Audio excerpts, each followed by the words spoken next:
దేవుడు నాకు ఇచ్చినటువంటి ఈ 2025 సంవత్సర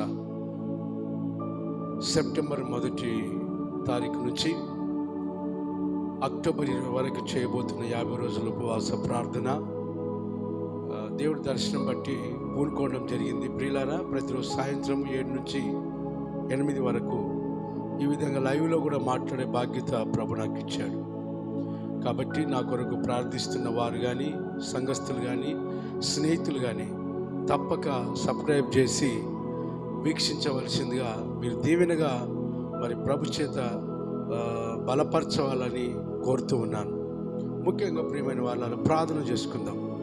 ప్రేమగల పరలోకపు తండ్రి, ఉదయకాలం నుంచి మమ్మలను సజీవమైన లెక్కలో దాచి సాయంత్రపు మమ్మలను ఇలాగా ప్రత్యక్షపరిచి నేను ఆరాధించే బాధ్యత నాకు ఇచ్చినందుకు వందనాలు ప్రభా.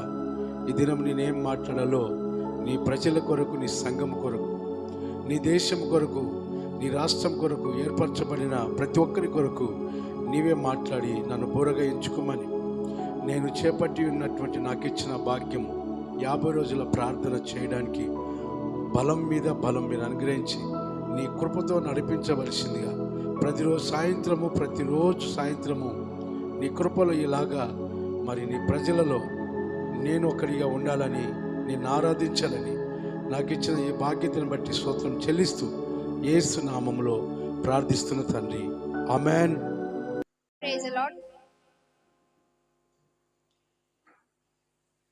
నమ్మకమైనా దేవుడవైనా నీవే చాలు యేసయ్యా. నేనేమయ్యున్నా, ఏ స్థితిలో ఉన్నా, నేనేమయ్యున్నా, ఏ స్థితిలో ఉన్నా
ప్రియమైనటువంటి వాళ్ళారా, మీ అందరికీ మరొకసారి వందనాలు, స్తోత్రాలు యేసు నామములో. ఈ పరిస్థితుల్లో ప్రపంచాన్ని ఒకసారి ధ్యానం చేస్తే మరి మనకు బాగా కళ్ళకు అద్దినట్లు కనబడుతున్నాయి సూచనలు. మరి ఏ ప్రాంతానికి వెళ్ళినా, ఏ పట్టణానికి వెళ్ళినా, ఏ యొక్క దేశానికి వెళ్ళినా సవి చూచినప్పుడు అక్కడ అంతా కూడా ఎలా ఉందంటే గజిబిజి గజిబిజి, గలిబిలి గలిబిలి, అసమాధానమైనటువంటి సూచనలు కనబడుతున్నాయి. మరి అసమాధానమైనటువంటి సూచనలు కనబడినప్పుడు మనం ఏం చేయాలి? హృదయం గాయపరచబడ్డప్పుడు మనం ఏం చేయాలి? కన్నీళ్లతో నీ హృదయం నిండినప్పుడు మనం ఏం చేయాలి? ఇక్కడ మరి అనేక సార్లు దేవుడు తన ప్రజలైన వారితో మాట్లాడుతూ ఉన్నాడు. తల్లి నిన్ను మరచిన, తండ్రి నిన్ను విడిచిన, నేను మరవనని చెప్పిన దేవుడు. నా ప్రియమైనటువంటి వాళ్ళరా, మరి అట్లాంటి ఒక గొప్ప వాగ్దానము చేపట్టుకొని నేను కొనసాగుతున్నటువంటి కల్వరి హోసన్న మినిస్ట్రీలో దరిదాపు 27 సంవత్సరాలు దాటుతూ ఉంది. మరి ఇంతవరకు అనేక ఒడిదుడుకుల్లో, అసమాధానకరమైనటువంటి పరిస్థితులు కూడా ఆయన సువార్త ఆగిపోకుండా సువార్త ప్రకటించడానికి నిలబెట్టుకున్నాడు. కేవలము ఆయన కృప. మరి ఆయన ఏర్పరచుకున్న తన ప్రజల పట్ల ఆయన ముందుండి నడిపిస్తూ ఉంటాడు. ఆదికాండం 12వ అధ్యాయంలో మనం చూసినట్లయితే మన పితరులైనటువంటి విశ్వాసములకు తండ్రి అయినటువంటి అబ్రహాము గురించి మనము చూద్దాం. అబ్రహాము మొదటిగా ఆయన కుల వృత్తి ఏంటంటే బొమ్మలను చేసి బొమ్మలు అమ్ముకొని బ్రతికెట్టివాడు. అంటే ఒక అన్య జీవితం అంటే తెలియని ఒక భక్తిలో, తెలియనటువంటి ఒక దేవుని భక్తిలో మరి ఎరగనటువంటి వాడు. మరి దేవుడు అంత ఆసక్తితో ఉన్నటువంటి అబ్రహామును నిజంగా నేనే ప్రత్యక్షమైతే, నిజంగా నేనే ఆయనతో మాట్లాడితే దేవుడని తెలుసుకున్న తర్వాత ఆయన జీవితంలో ఎటువంటి పరిణామం కనబడుతుంది దేవుడు బాగా ఆలోచన చేశాడు.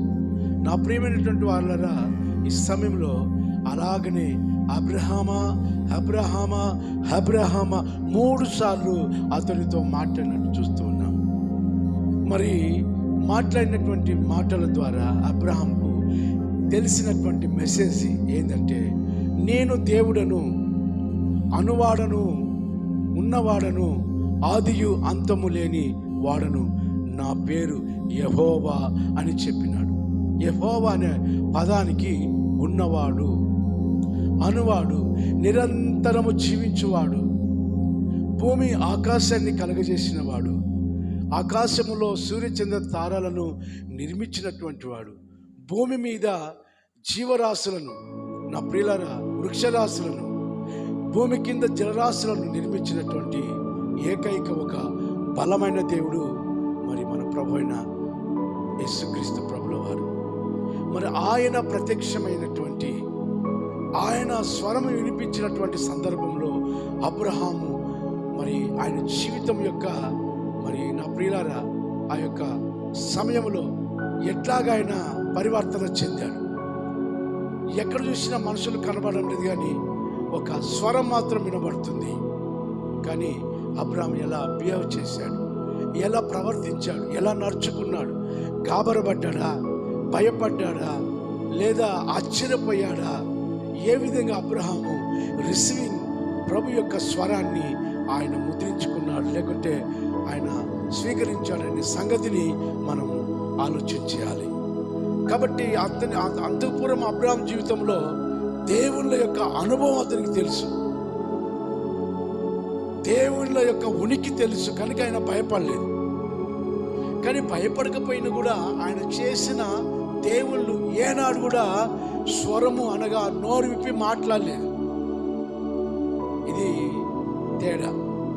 కానీ ఈరోజు మాత్రం ఇక్కడ అబ్రహాం గారితో ఆకాశం నుండి ఒక స్వరం వినబడుతుంది, అబ్రహామా అబ్రహామా అబ్రహామా.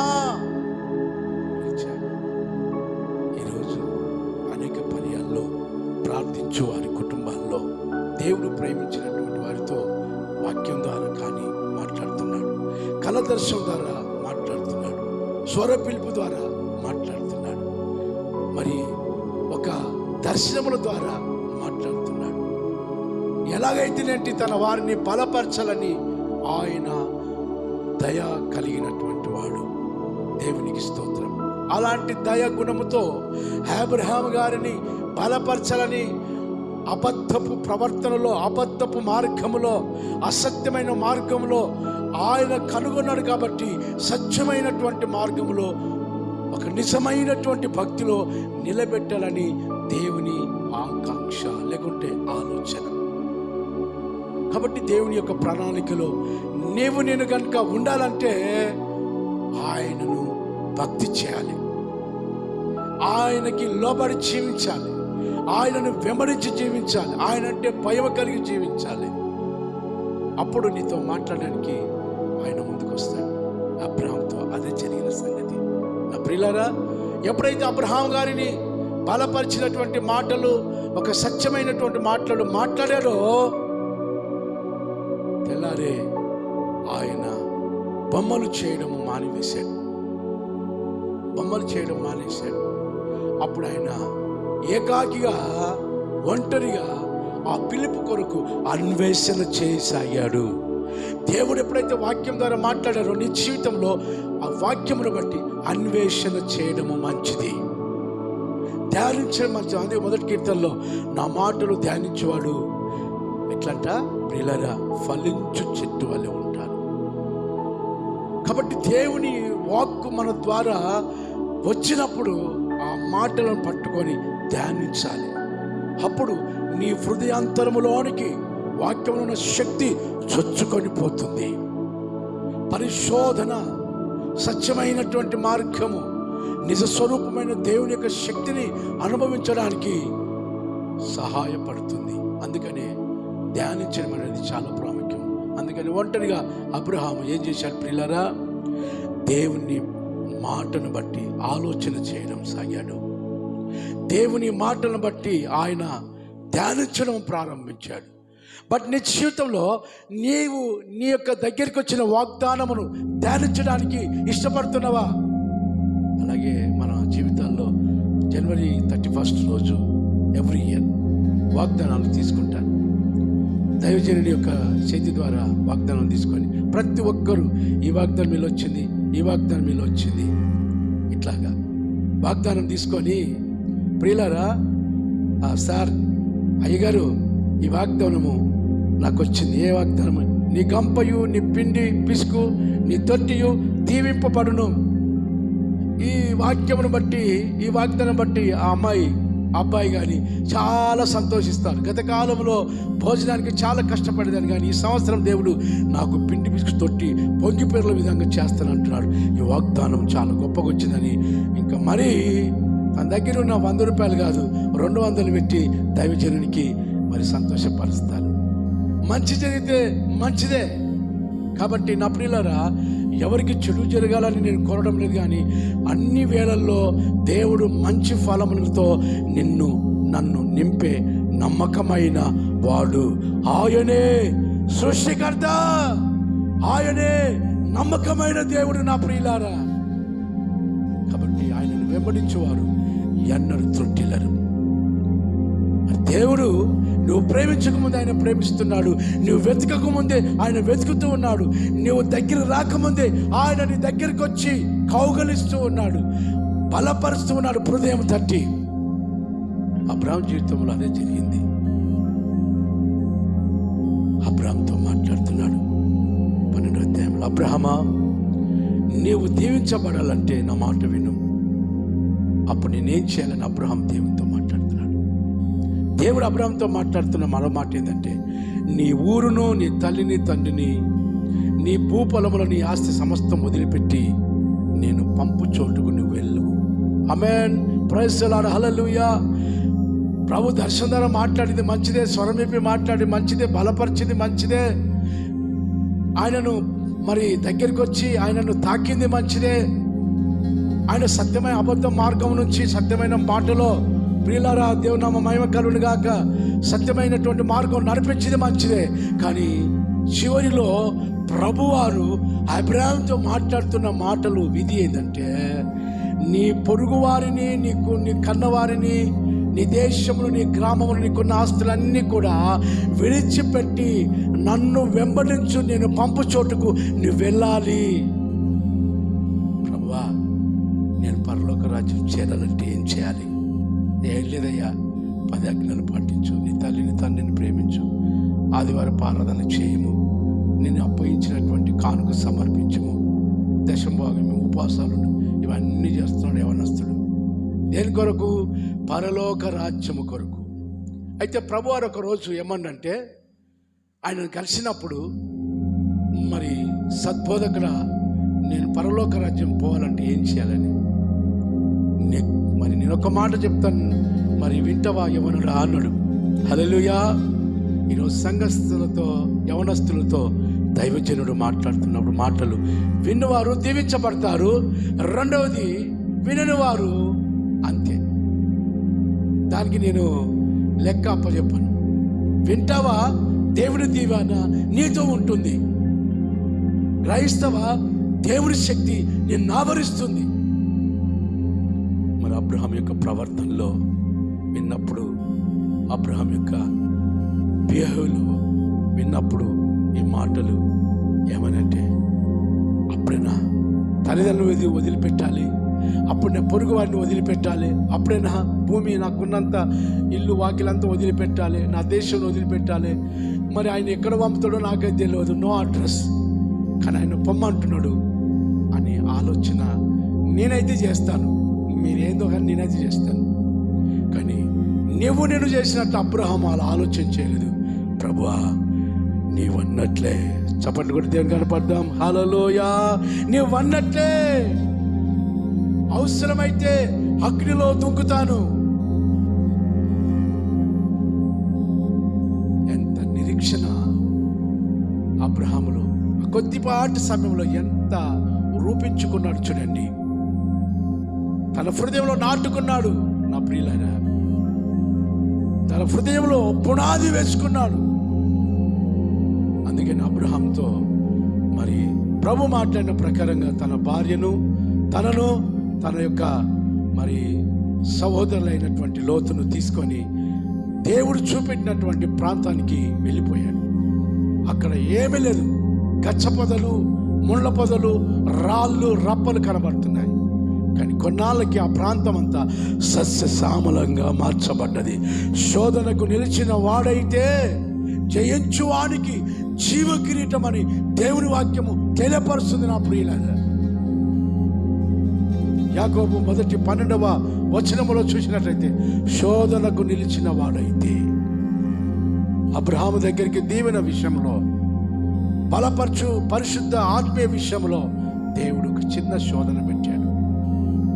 అలాగే లోతు విషయంలో చిన్న శోధన పెట్టాడు. అలాగే ప్రవక్త అయిన సమూయేలు జీవితంలో చిన్న శోధన పెట్టాడు. మీకు వివరించే అవసరం లేదు. మరి వాళ్ళు దానికి నిలిచిన వారై లోతు ఒకంతకు రెండంతల దీవెన పొందుకున్నాడు.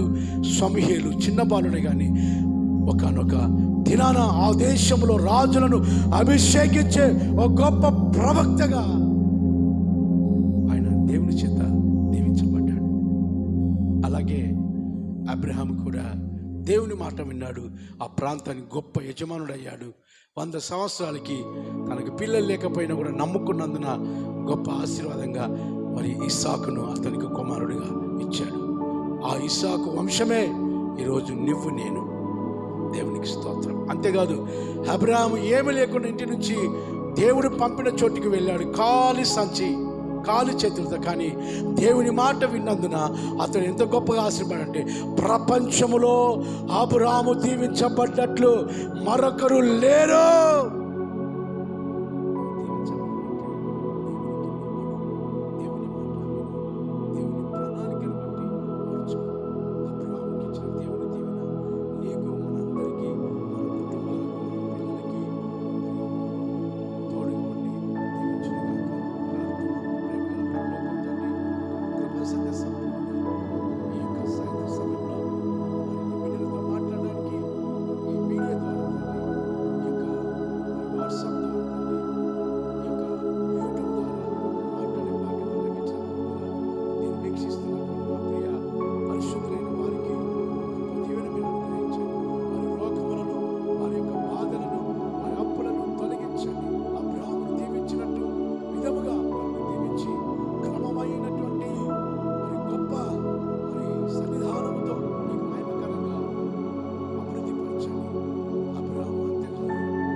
ఆమేన్.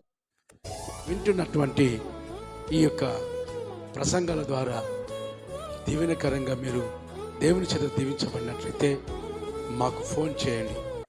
మరి 9505892897. నిశ్చయంగా ఈ వీడియోస్, ఈ ప్రసంగాలు సబ్స్క్రైబ్ చేయండి. ఇంకా అనేక ప్రాంతాలకి ఈ సువార్తమానాలు తీసుకుపోవడానికి నా కొరకు, నా కుటుంబం కొరకు, పరిచయం కొరకు ప్రార్థించాలి. ఉంటాను. దేవుడి సల్లగా దీవించును గాక. God bless you.